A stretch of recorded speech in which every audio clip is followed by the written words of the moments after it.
First இந்த கத்திரிக்காய் வறுவல் பண்ணுறதுக்கு ஒரு பிளேட் வச்சுருக்கேன். அந்த பிளேட்டில் ஒரு 1 டீஸ்பூன் போல் மிளகாய்த்தூள் எடுத்திருக்கேன். ஒரு 1/4 டீஸ்பூன் போல் மஞ்சத்தூள், ஒரு 1/4 டீஸ்பூன் போல் கரம் மசாலா தூள், ஒரு 1/4 டீஸ்பூன் போல் மல்லித்தூள், ஒரு 1/4 டீஸ்பூன் போல் இஞ்சி பூண்டு பேஸ்ட், அதுக்கப்புறம் இந்த கத்திரிக்காய்க்கு தேவையான அளவு உப்பு, அதுக்கப்புறம் ஒரு 3 ட்ராப் வந்துட்டு லெமன் ஜூஸ் எடுத்திருக்கேன். நான் வந்து ஒரு 6 பீஸ் தாங்க கத்திரிக்காய் எடுத்திருக்கேன். ஸோ அதுக்கு தகுந்தாப்புல நான் மசாலா தூள் எடுத்திருக்கேன். இப்போ இந்த மசாலா தூள் எல்லாத்தையும் சேர்த்து நல்லா மிக்ஸ் பண்ணி விட்டுக்கலாம்.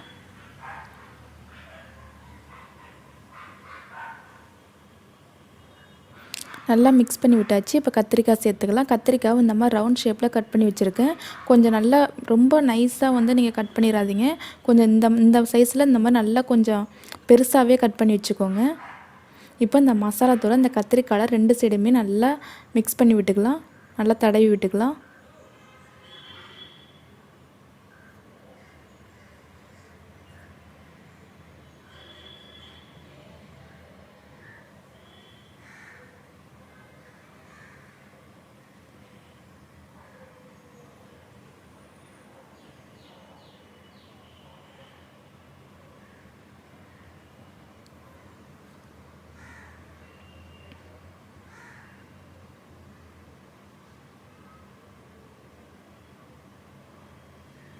பாருங்கள், நல்லா மிக்ஸ் பண்ணி விட்டாச்சு. இப்போது இந்த மசாலா தூள் நல்லா ஊறணும். ஒரு 15 நிமிஷத்துக்கு நல்லா ஊற விட்டுக்கலாம். பாருங்கள், இப்போ அடுப்பில் ஒரு தோசைக்கல் வச்சு அதில் 2 டேபிள் ஸ்பூன் அளவுக்கு எண்ணெய் ஊற்றிட்டு இப்போ கத்திரிக்காய் எல்லாத்தையும் சேர்த்துருக்கேன். இந்த வீடியோ எடுக்கும்போது கொஞ்சம் வீடியோ ஆன் பண்ணாமல் விட்டுட்டேன், சாரி. இப்போ கீழே அடிப்பகுதி நல்லா வெந்துருச்சு. இப்போ நம்ம திருப்பி விட்டுக்கலாம்.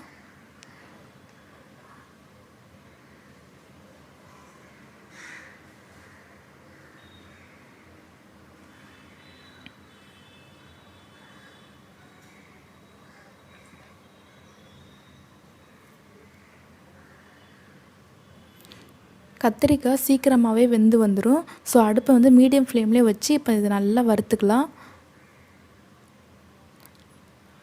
பாருங்கள், இப்போ நடு சென்டரில் உள்ள கத்திரிக்காய் நல்லா வெந்துருச்சு. ஸோ இதை நான் எடுத்து வச்சுக்கிறேன். இதே மாதிரி ஒரு 2-3 டைம்ஸ் கிட்ட 2 நிமிஷத்துக்கு கூட திருப்பி போட்டுக்கோங்க. அப்போ தான் கத்திரிக்காய் 2 சைடுமே நல்லா வெந்து வரும்.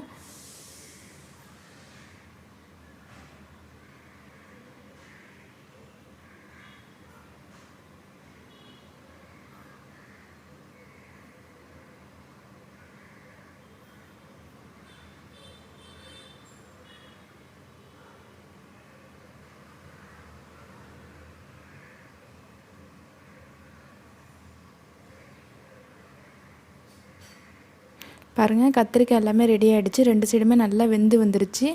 இப்போ அடுப்பை ஆஃப் பண்ணியாச்சு. அந்த ஹீட்லேயே ஒரு 2 நிமிஷம் அப்படியே இருக்கட்டும். இப்போ நம்ம கத்திரிக்காய் எல்லாத்தையும் நம்ம எடுத்துக்கலாம். அவ்வளோதாங்க, நம்மளோட சுவையான கத்திரிக்காய் வறுவல் சூப்பராக ரெடி ஆகிடுச்சு. நீங்களும் உங்கள் வீட்டில் இதே மெத்தடை ட்ரை பண்ணி பாருங்கள். தேங்க்யூ.